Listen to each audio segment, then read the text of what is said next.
Get out of here. Come on. Hey, buddy, how's it going? What's the deal here? These guys picked me up on the street. Well, sit down here and tell the story. I can't use that mic. That's your mic. All right, Kristen's asking something very important. That's what I got to use. Yeah. Hold on. Hello? Hi. No, my God. So glad you could show up tonight. Oh, for Christ's sake. The car broke down on the freeway like an animal. Do you have a car phone? No.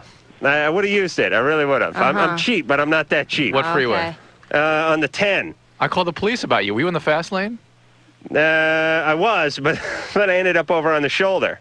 Oh, my God. No, I wasn't stalling that side of the road. But, okay. The car died. I jumped over the fence. I scrambled down the fence, hopped over another fence, and ended up down on the Overland or something. Ran into a Winchell's Donuts. Started talking like a madman. I host a radio show. The show starts in 2 minutes. I'll let anybody on the air who would come down and give me a ride. All right, these are the guys. They need a mic. They need a mic. Well, give them your mic. They don't need. You don't need your mic. Oh, you've been talking all night. What's your name, by the way? Anthony. Anthony and George. And George. They're like good fellas. These guys. We're from back east New York. Back east. They had a big Cadillac parked out there. They had a big thing of donuts and coffee. They said, the in-laws are visitors. First they said, okay, you're not getting a ride. Then they said, if you got $100, you're getting a ride. He's only joking with you. Oh, okay, but you weren't going to give me a ride. No. Then they said, okay, we'll give you a ride, but we got to swing by the house because we could drop the donuts off. Right.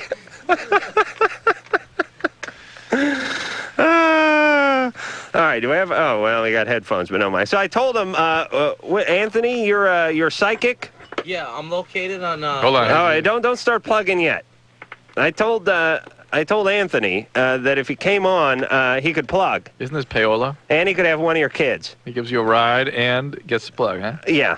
Oh my God. Oh, Drew, I was not going to make it. You didn't make it. Oh, I didn't make it. That's right. But I really wasn't going to make it. I mean, I was standing out on the side of the 10 at 10 to 10. It's so horrible having to do a live broadcast every night of your life. I mean, virtually. It puts a lot of pressure on Stuff you. happens. All right, Kristen. Yes. You're fine, I'm sure. No. What? She hasn't asked her question yet. So. Oh, really? Yeah. I'm fine. All right. Well, we're going to put you on hold for a second. Okay. All right. I got to get my composure. You're very disruptive tonight. We were having a good show here a minute ago. Yeah, everything's going great. Yeah, I could hear the radios clicking off. I heard that beginning. These guys freaked out. I said, I'm Adam Carolla. They go, I host a show. Sure. I go, turn it on this station. Turn it on. It was like, God, should we believe him? You know. He's pretty ragged looking. Really desperate. I mean, if he had the 100 to get here, he would have definitely paid it. I would have. Yeah. I was this close to a blowjob. I really was. Whatever it took, fellas. I want you to know that. I almost mentioned that, but I didn't want to say nothing. There was some talk of drugs, but we skimmed right past that, and they were good Samaritans. They gave me a ride. They didn't want any money. All they wanted was a little plug. So let's do it. Who do they call? What do you do? Are you tarot cards? Yeah, we got the psychic palm and tarot cards down on Westwood Boulevard. We're located between Pico and Olympic, 2265 Westwood. And Grace is our psychic. She's been there a very long time. She has many clientele that always comes back there for advice. The good thing about Grace, you know, she doesn't charge you like the other psychics for a half an hour your time, 75. An hour is like 150, you know, to consult. Yeah. She gives like 15 on the tarot card reading. No, that's nothing. The palm readings are only like, you know, the same price, $10-15 for the palm reading. $10 to find out what your future's going to be, by the way. I'd say that's worth it. You get a tarot card reading, you know. Right. She has the mind reading. She has crystal ball readings for like 25. Right. And she's very accurate. She has many clientele. And what do you do over there? I answer the phones, take all the appointments, you know, get the customers that have been with her a long time who really need to know something. You guys are in the mafia or something, though, aren't you? No, at all. They got a big Cadillac out there. They're eating donuts at all hours of the night. But it's real nice plugging in. You are for real. You are what you said you was. And I'm glad we gave you the chance and the ride. I appreciate it, man. And is there a phone number you'd like to toss out before I toss you out? Yeah, she also gives phone readings for those who can't make it. The phone number, the area code is 310-474-5655. 4456, and that's Grace. What area code is that in again? That's 310. I just want to hear you say 3. 474-4456. Almost like our All right. fax number. Get those donuts and get the hell out of here. And if you mention this show, you get a special 2-for-1 reading. All right, everybody get out there, please. I Bye-bye. beg you. These men are salt of the earth. They saved my life. Thanks a lot, buddy. We appreciate it. You're the best. Thank you very much. If there were more people like you, there'd be less taxes being paid, I'm sure. All right. Drew, are we going to get back to the show? line 5. Thank you. Mention this show for the discount. All right. Mention the Loveline for a big tarot card discount. Can I get a cassette of this show? Yeah. Talk to them in there. Yeah, talk to producer Ann. Okay. Well, there you have it. Remember, it's in the 310 area code. Don't ever say you don't know how to make an entrance. Whew. It's amazing the people you meet when you really need to meet people. I thought it was going to end up in the trunk of the car. You've had an amazing week. Come on. Oh. Come on. What's the deal? Why is your car breaking down? Oh, the car broke. I scampered You're a like mechanic. like a scared animal. What is the scurried. deal? I thought I was What? going to get hit. You ran out of gas, Drew, right? I got the weirdest, longest... Story of this, huh? The first thing is the car, the battery died at a gas station. I had car trouble today, too. In the valley. Yep. And a guy pulls up in a brand new shiny Toyota 4Runner. You know, nicely dressed guy, 35. I got the jumper cables on the battery and the jumper cables hanging out. He pulls up right behind me. I say to him, "Can I please get a jump off of you?" He looks at me and he goes, "No." And he continues doing his business. I sit around for a minute. I realize, geez, I'm going to be late. I said to him, listen, I'm really in a bind here. It's really important to me.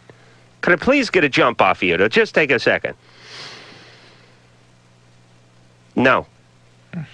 He never said anything else. I've never met anyone who wouldn't explain themselves. This guy is an asshole. Thank you. The other guy asked for a jump, at least had the dignity to say, I can't get my hood open because it's wired shut. Oh, that's a good one. It's good. I'm going to remember that one. Yes, he's got a lock hood. Yeah. All right. I've lost my composure. You ready to move forward here, line Drew? Line 5. Let me finish this Oh, first. okay. Oh, boy, Drew, listen, I heard the first 3.5 minutes of the show. Blistering. Listen, if I go Blistering. on vacation, you go on vacation, too. They're frightening. Kristen. Yes. All right, you're 23. What's going on? Well, my nephew has big problems. He was molested at 3, and he, as an infant and toddler, he saw his parents physically and verbally abuse each other. And now his mom doesn't believe that he needs therapy. How are you? Who? It's my sister. Your sister's son. Yes. And who molested him? His dad's brother. Oh, beautiful. Well, he does. I mean, you know, he's going to end up being another problem if he doesn't get some help for this. I know, and I know this is just the beginning. Yeah. What's happening now? He is lying. Well, first of all, the situation is that he was in a fight, and two of his friends actually were beating on him, and his dad saw this and got one of his friends off. And now his dad is being sued because he abused this kid, I guess. And Derek knows, my nephew knows all about this case. And so now he goes to school and talks about the case, I guess.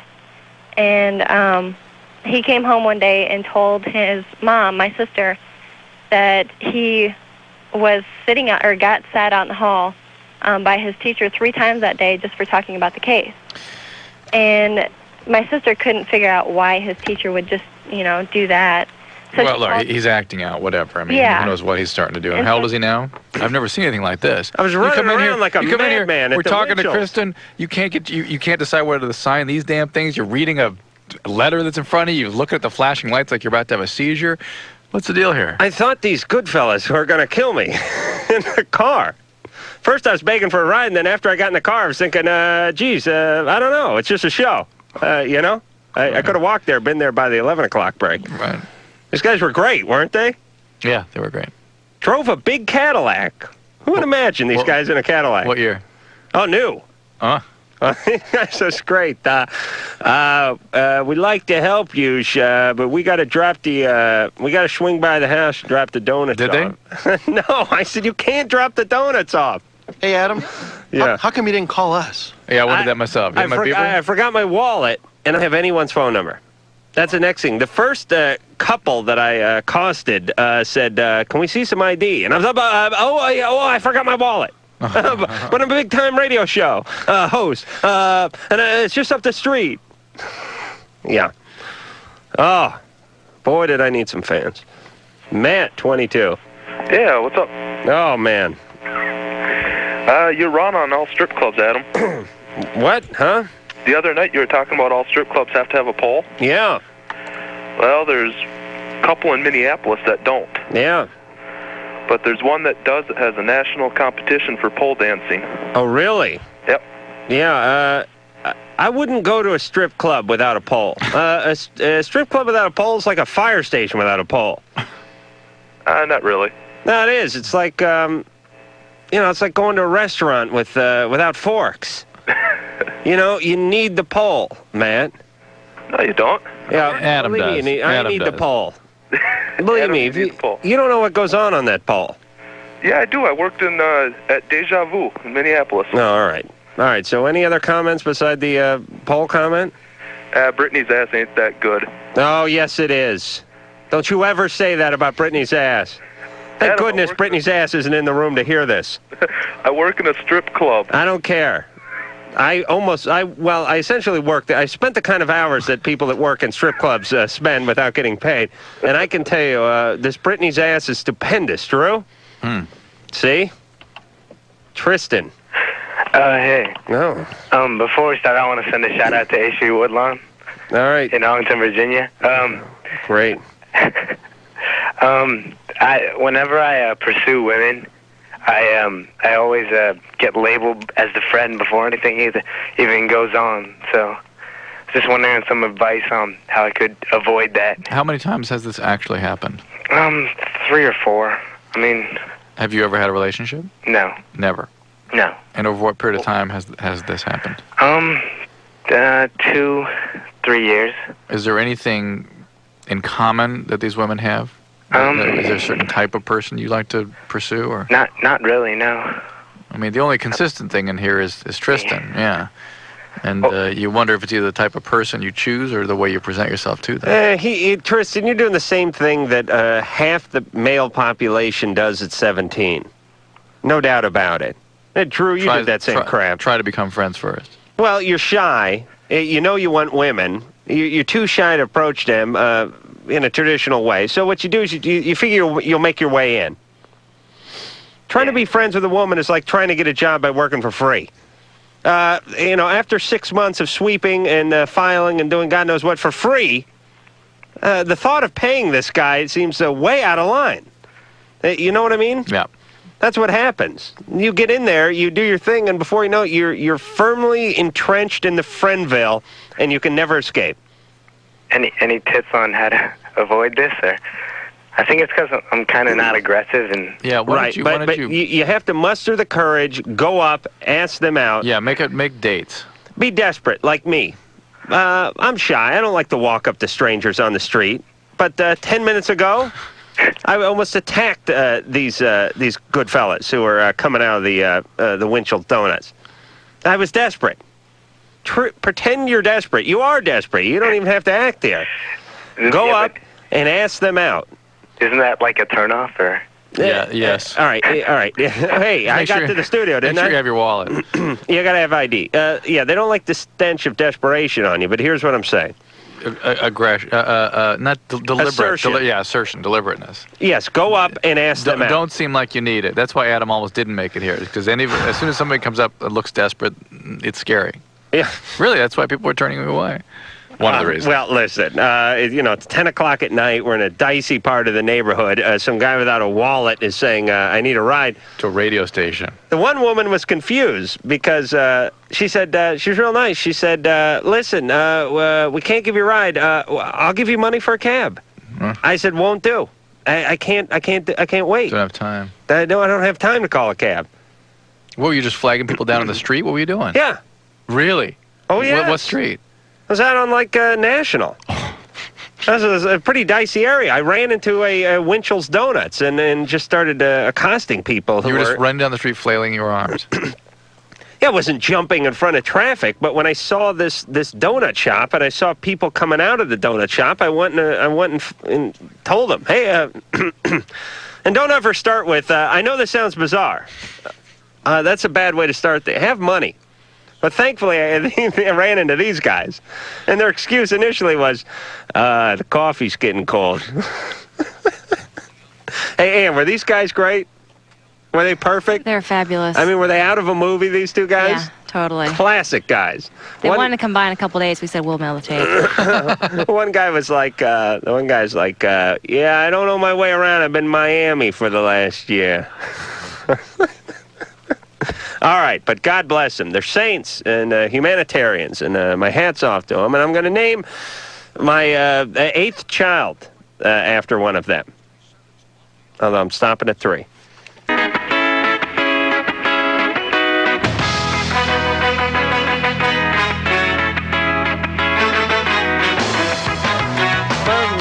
Now that's the mighty, mighty boss tones. All right, that's the one. Yeah. Okay. All right. It's not Real Big Fish. All right. Phone number 1-800-LOVE-191. Fax number 310-854-4455. It was a harrowing experience, but I'm here. You were just telling me that you actually pushed the car while you were on the 405 freeway. I was driving for those of you who don't know this area, I'll try to explain it. The 405, busiest freeway in the world, just about, goes up the hill from the valley, gets to about Mulholland, where the Cosby kid was shot. Right. That's where the car dies, right at the peak of that hill. Right where he was shot. Pretty much, on the other side of the freeway. Yeah. Well, I figure killers could go on the other side of the freeway. The point is it dies, just stops so I can't get down the other side. Oh. So I get out and I push. And I'm pushing the thing for about 30 feet, and trucks are whizzing by, and then the thing's dead. So there's no hazard lights on or anything, and trucks are whizzing by. I jump in the thing, and I start coasting down the other side. And now I'm starting to build up steam, and I'm like 40 miles an hour, and I'm just coasting on the shoulder.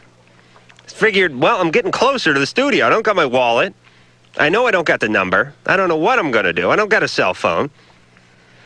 I jump in, and the thing's going 40, and I downshift it and turn the key, and I bump start the thing. And I get it going somehow, and it starts going again, and I'm pegging it, and I'm flying. And I get all the way to the 10, the big interchange, and the thing starts dying again. Now I'm coasting again, and I'm coasting, and I just keep coasting until it stops. So the thing stopped, and I jumped out of the car, and I was going to run for the exit, but it was like a quarter mile away, so I scurried down the ivy on the side of the freeway. Most freeways have big fences around them, too. You have to go over a fence? Jump right over that big fence. Let me tell you, the adrenaline was pumping. I was, all Valley in high school, Troy. I don't know if I mentioned that before. Over the fence, onto the street. Now all state, no? No. Now, the Valley's big enough, believe me, Mr. 8-man football. Now I'm running around, and I get to the Winchells, and I accost a nice couple who won't give me a ride, but offer money. So I give them credit for that. And they're real confused when I didn't want the money. I wanted the ride, and then I ran into Anthony and Tony, or Vinny, or the good fellas. Hopped in the Cadillac, they gave me a ride. God bless America. Kate. Hi. 22. Yep. I was doing going through a dating service.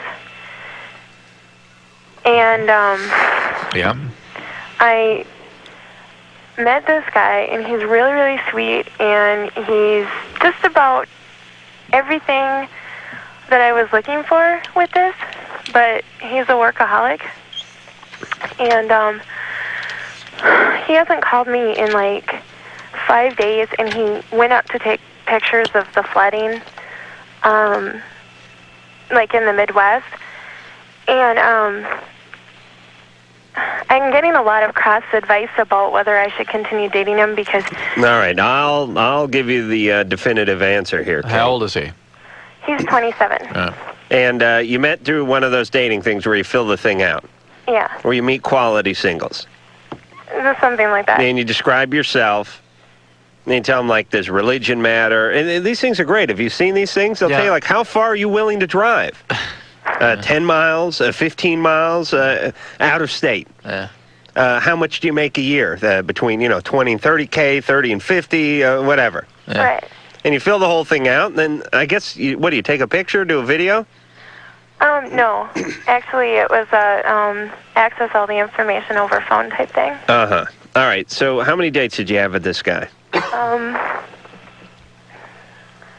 About 3. All right. I mean, That sounds more like 2.5. Well, before it went any further, it was like 3. has it gone any further? And yeah, What happened? a little, but then he hasn't called me in like 5 days now. Well, how much further did it go? Did you have sex? Not all the way. Uh-huh. And how many times have you actually seen this guy? Probably 6 or 7, but we talked on the phone. But Kate, you really have misgivings about this guy. I mean, something is not feeling right to you.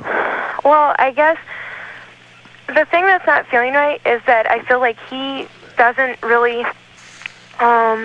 takes this as a seriously. Okay, he doesn't. That's right. He doesn't. You have to accept that. If he's going to change that, he's got to be willing to change that. And if he is not willing to, and if he's clear about that, then that's not what you want. Right? Yeah, but see, the advice I'm getting from my mom is that I should just be agreeable when he cancels until he starts to worry why. Your mom just wants you to get married and get the hell out of the house. Believe me, I know your mom. You still living at home? No. No, you're not. No. You working? Yes. You live in an apartment or something? Yeah, I do with my sister. Just because the guy that looks good on paper doesn't mean he's the guy for you. I mean, do you really feel good about this guy? I felt like everything was clicking. I really did. Somebody you really want to stay with? Yeah. All right, but here's the deal, Kate. Just by virtue of the fact that you are 22 and use the dating service means that you have a little bit of desperateness in your dating. You know what I mean? There's a little bit. Or perfectionism. No. What it is I hate bars. I have never been drunk, and I don't approve of people who do drink. Uh-huh. Did you put that down on the application? Yeah. Because I would have tossed it right into the other pile. All right, Kate, listen. All right, you're a little uptight, and you're using a sort of alternative way to date. Yeah. But you're a little bit desperate, and you're a little bit clingy. The guy may feel it. The guy's feeling the clinginess, and he's trying to take it slow. Well, he was the one that asked me Well, of to course. be patient with him, but that he did want to continue with this. Because, I mean, I shook his hand, and I said, look, I mean, maybe we should just be friends. Because he was so busy all the time. And All right, Kate, why don't you just wait for him to contact you? Meanwhile, get on with your life. And by the way, if you're planning to be with a successful person, they're going to be busy. Look at Drew. Ugh. That's right. Busy all the Poor time. Drew's wife ought to start a lesbian affair with one of his nannies. It really would be a more intimate situation, wouldn't it, Drew? No. Oh, wouldn't? Still, it's kind of fun to think about. I mean, the Russian one? What do you have, that Rush? What is she, Russian? Polish. Polish. Man, one of the big Slavic women. Oh, yes. She's a delight. I saw her, Saturday. Yeah. I'm scared she's going to hit me. Tony, 30. Hello, I have a question. Me and my boyfriend been having problems, and he worked today. He went to work, and it's kind of quiet there, except for him and a couple other people. And he took a shower before he went to work. He works 10 hours, and they have a little quiet room where they can not be disturbed if they've had a hard day. He works for a wireless phone company. And when he came home, he took another shower, and he's never done anything like this before. He's trying to wash the stink of another woman off him. Is that what you're thinking? That's kind of what I've been thinking, because we've been going through problems. Did you confront We him? don't live together. I just kind of stay there, because I work from 10 to 6, 10 p.m. to 6 a.m., and his house is closer than my house, so I stayed there. Did you confront him about this? No, I didn't. I left tonight, right after he took a shower, and he laid down, and I just kind of looked at him and walked out the door. I got to tell you, Tony, even if he's not cheating, I don't trust a man who showers twice a day. Yeah. I've had one shower in the last 4 or 5 days.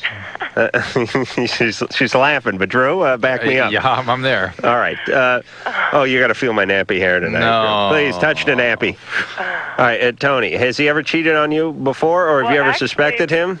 Actually, we just kind of got back together. Because we split up because he was, like, I don't know, I guess he felt like he was, what did he say? He was being isolated. Uh-huh. Uh-huh. And then when I started seeing somebody else, then all of a sudden he was like, I want you back, and he loves me. And, no, he's very mature. Very it's mature. not a good situation. All right, but then I found out that he was seeing somebody at work. All right. All right, Okay, that's done. Let me tell you what. Let me translate what this isolation room is. It's a brothel. It's a sex closet, is what this isolation room is. We got to get one of these isolation rooms. So, this isolation room is just it's just a piece of cardboard with a hole in it. That's all. Okay, Tony. He may be cheating. He may not be cheating. You guys sound a little bit rocky, and you know, you don't have to stay with the people. I mean, just because you know them. Right. Right. You know, a lot of people treat, they treat a relationship like, I don't know, it's like a model they're building or something. It's like, geez, I got so many hours into it. I painted the thing, I did the thing, I got the glue. Even though it looks like crap, or even though, it's not worth it, but I got so much time into it. Right. I'd rather build that model over there. Right. That's what I really want to build. You may want to find another guy. You're a proud woman, aren't you? Yeah. You work. It's just hard because, I work from 10 p.m. to 6 a.m. every day except for Tuesdays and Wednesdays. Where do you work? I work for the city. What do you do? I'm night maintenance. Where, for what? The city of Renton. What do you do? Just fix buildings, change light bulbs. And, oh, really? Yeah. All right. So it's a little difficult to get out there and meet guys. Right. All right. But here's the deal. Just because you can't find a great guy doesn't mean you got to stay with a crappy guy. Right. It's not as good. That's my motto. Being alone is better. Confront him, see if he's telling the truth. If he's not, move on. It's all right to be alone. People are afraid of that. I know, but they'd rather fill themselves with frenetic, dysfunctional. Right, but the greatest occupations. There's all right here. I'll tell you when you got the world by the nuts. These are the two things. This is the Adam Carolla key to life. Turn your tape recorder. Sit down, grab a pad and pencil. I wish someone had sat me down and told me this when I was young. There are two things you need to know. One, you need to like your job. If you like your job, you are 3/4 of the way through life. By the way, Sigmund, that's been said before. Oh.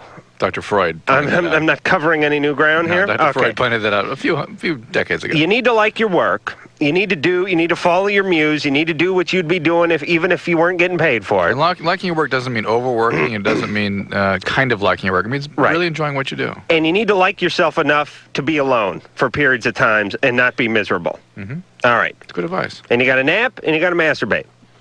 That's the Carolla corollary. And it was good. Rob, 30. Hi, how are you? Good. Yeah, earlier tonight somebody called in about, he had a question about what he can be charged with getting it on in the theater. Oh, really? Yeah, you remember that? Oh, it was a couple of them. Yeah, okay. Okay. All right, we're good with that. Yeah, what's going on, Rob? Yeah. You're a police officer? Yeah, I am. Okay. Dr. Drew said, why doesn't a law enforcement officer call in and mention what he can be charged with? Yeah. Mm-hmm. Actually, it depends on state to state. Right. It's basically about the same charge, but different wording. Like where I am, it would be considered something like disorderly conduct or public indecency. Now, what's worse, disorderly conduct or public indecency? It's just about the same, or almost about the same severity and punishment, which would be Class A misdemeanor where I am, which would be almost a year in jail would be the maximum you can get. I'm trying to think of which one I'd rather be saddled with. The disorderly conduct sounds... You could have been hit for that tonight. It sounds like you're dangerous. But public indecency sounds like you're like insane and drunk. Now, here's what I don't understand. Why can't a man in this free country of ours urinate on his own front lawn? Hey, legislature. Would that be public indecency? Public indecency or also disorderly conduct. Really? Now, if the police officer didn't actually witness it, a witness would actually have to sign a complaint saying, yes, this bothered me to the point where I want to do something about this in court. So if you're having sex in a theater... Now, let me ask you this, Officer Rob. Uh-huh. Are there different degrees? Meaning, let's say someone is in a theater and the hand is slid down the other guy's pants or the other girl's pants. Right. Is there a difference between doing that and just totally disrobing and sodomizing each other? No, just raise the judge's eyebrows if it ever went to court. I see. Because you'd say, they were just teenagers will be teenagers, Right. please. But if he hears about the sodomy thing, Right. he's going to throw the book right at your ass. All right, Rob, I appreciate it. All righty. Thank you for that legal tidbit. Drew, why don't you sell the hell out of the next call? I'm getting back into form. All right. This is brother's girlfriend is living with the family, and our caller feels jealous. That's the best you could do? Yeah. Okay. All of my most sensitive.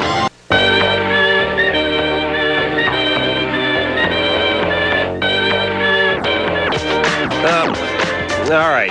Phone number 1-800-LOVE-191. Fax number 310-854-4455. I'm Adam Carolla. That is Dr. Drew. He's a board-certified physician, Dixon medicine specialist.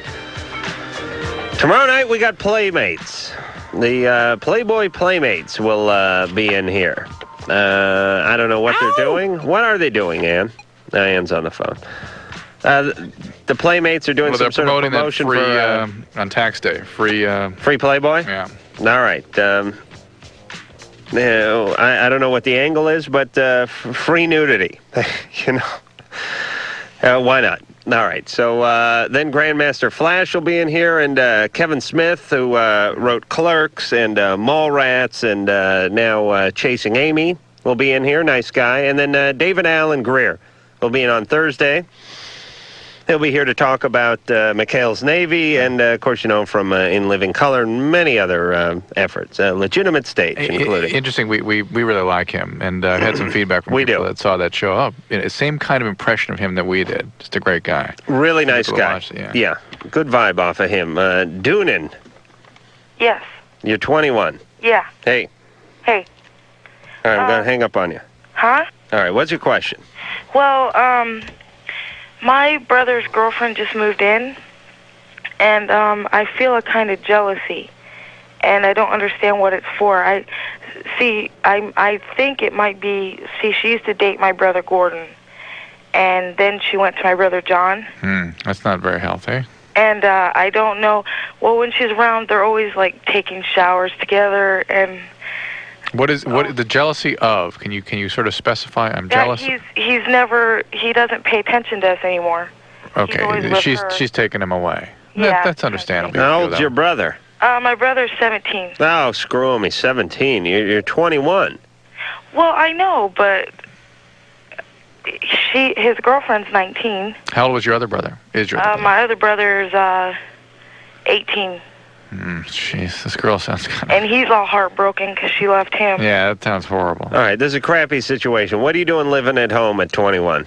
I don't know. I help my mom out. Oh, okay. Well, I bet you'd like it if you helped yourself out of the house. What's going on? Are you working? What junior college you going to? I don't go to college. I work at McDonald's. Oh, okay. All right. But the thing is, I don't understand how my brother can just, like, do that to my other brother. And, kind of... I wonder about. That is a concern, and that must be very uncomfortable. With us. My brother still lives with us. It must be more than jealous. It must be just uncomfortable and unpleasant. Well, that's what I'm trying to figure out, what the feeling is. Yeah, I bet it's more just anger than anything else. Well, did she dump your brother? Was he heartbroken? Well, yeah, she said yes. Yeah, she did, and... I mean, you feel intruded, invaded, angry at her for hurting the brother. And why is you said she was living there? Yeah, she's living here. Why doesn't Mom do something about this? Where's Mom? Where's Dad? Well, yeah, the thing is she has a baby. Whose baby is it? One of my brothers. Oh. You don't know which one? No, but we think it's Gordon. Oh, my God. So everyone just called Uncle Dad just to play it safe? Yeah, kind of. Oh, it's funny, but it isn't. And now she's pregnant again. Oh, my God. Oh, please. Oh, God, I'd love to gamble on her.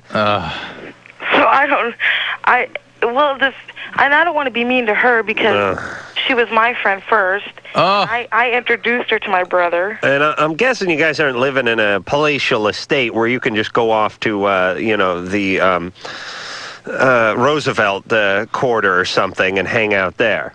No. No, you guys are wall to wall. Yeah. Yeah. And the thing is, see, and my other brother that's dating her now, they'll, like, go take showers together and just stuff right in front of him, you know.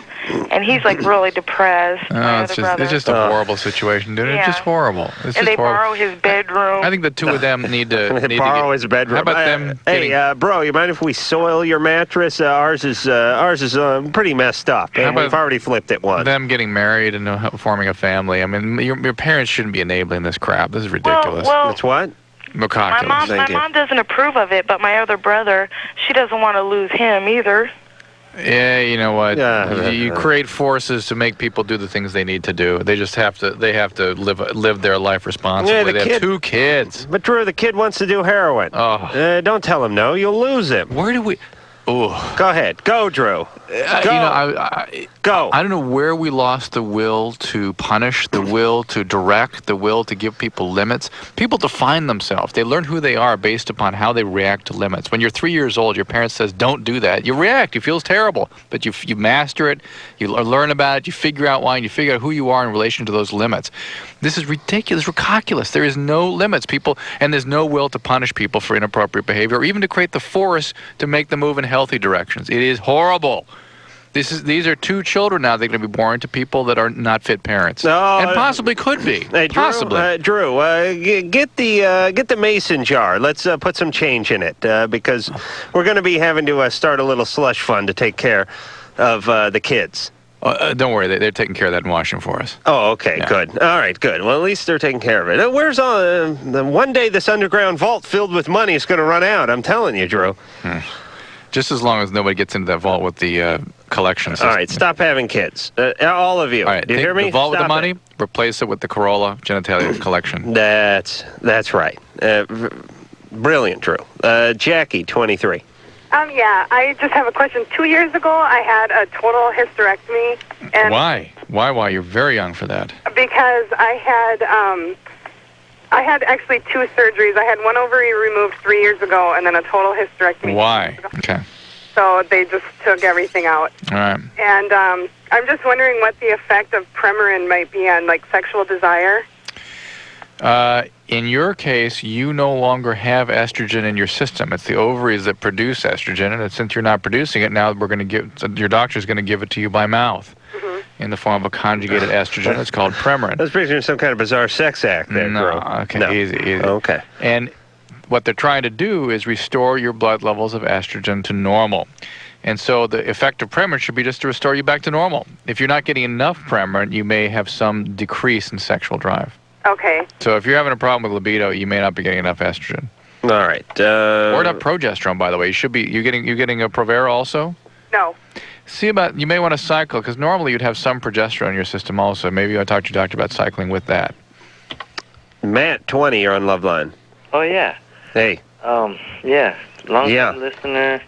I love listening to the show and everything. God bless you, Matt. Where were you today when I was running around the dark streets of Culver City? Scurrying. I was on my desk, though. I was working. Like a scared animal. Desperate. And me, a big celebrity. Oh, can you imagine? Hey, the tow truck guy is here. Anyway, is that I want to divorce my wife. Right. And I'm 20 years old. Oh, who cares? The tow truck guy is here. We're going to put Matt on hold for a second? Yeah, Matt, we're going to put you on hold because, and don't get divorced or anything. Why not? Well, not while yet. you're on hold. While you're on hold. Oh, okay. We may be able to work this one out. All right, hold on. What's your name? Steve. Steve, the tow truck guy. Steve, you listen to the show? All the time. It's my 3rd time helping you guys, too. Oh, it is? Really? I towed poor man's car before. Really? You've started your K-Rock van a couple times. Really? Kind of Redondo Beach. But I'll tell you, that was the most animated breakdown story I've ever heard. Even the women can't do it that well. I was desperate. I really was. Yeah, and like it. and do we want to get a plug out for your company or anything? That'd be great. He works for Manhattan Beach Towing. The towers of the stars. You got it. They do a wonderful job, I'm guessing. You're going to find out. But what I like is a guy dressed up, puts a nice coat on with a big emblem on it. You're going to hand him your car keys. And they got a That's good, Adam. They got a flatbed service, a lockout service, a jump start service, a tire change, out of gas, private impounds. Could you impound Drew's car? Impounds. That's not my department. I'm just AAA. Oh, okay. I just help people. All right, Steve. I'm going to give you the pertinent information, and you're going to go to work. Steve said, "What's the license number on the car?" I said, "I don't know." Do you know your driver's license number, Drew? My car's? Yeah. Yes, I do. Oh, you do? Yeah. All right, now I really feel like an idiot. All right, Steve, we're going to deal with you. Drew, we're still talking to Matt about his divorce. Beautiful. All after this. All right, phone number 1-800-LOVE-191, fax number 310-854-4455. I'm Adam Carolla. That is Dr. Drew. Playmates tomorrow night. And which Playmates? Do we know, or do we need to know? Which Playmates are coming in? I don't know, the naked ones. The naked ones. Ow! You know, it's kind of weird. Drew, tell me. Actually, I gave you the bio, so you should have them right at your fingertips. In your file of bios that you keep right by your side. I got to see if that's if I filed that so under. So that you're completely informed of every guest that we have, right? Yeah, I don't know if I put that under P for play or M for mates. I'm going to have to look into that, but I'm sure it's in the Rolodex. As soon as you find it. All right, I'm going to give my theory on Playmates, and I think, Drew, you'll understand this, and hopefully shed that white lab coat of yours for just one moment to play man with me, and we'll talk about Playmates in 10 seconds. All right, more Loveline. Adam Carolla and Dr. Drew. All right, here's my Playmate theory I was just thinking about the other day. When you were growing up, like, I'm 32. Drew, are you 37, 38? Yeah. All right. Playboy was your first exposure to pornography, or just a female form. Yeah. I mean, you'd never seen a naked female. Right. I mean, sure, there was, peeking through the keyhole at mommy shaving her legs, but I mean, that only served to frustrate and confuse. Playboys, we didn't have everything. I mean, when we were like 11, there was not, everyone didn't have a VCR. Nobody had a VCR. CBS didn't have a VCR. Yeah, there's no such thing as a VCR. And there wasn't, all these Swank and Jugs and the Hustler, and it wasn't on everyone's nightstand. So you had to cop a look at a Playboy. And these women, even though they were 19, 20, and 21, which now seems young, were women. I mean, they were ladies.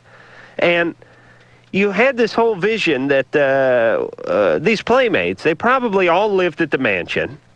They drove around like a pink Corvette. It was mink stalls everywhere. And they're like in a bikini. They walked around all day in pumps, a bikini with like a full-length mink coat over it if it got cold. And their life was spent, being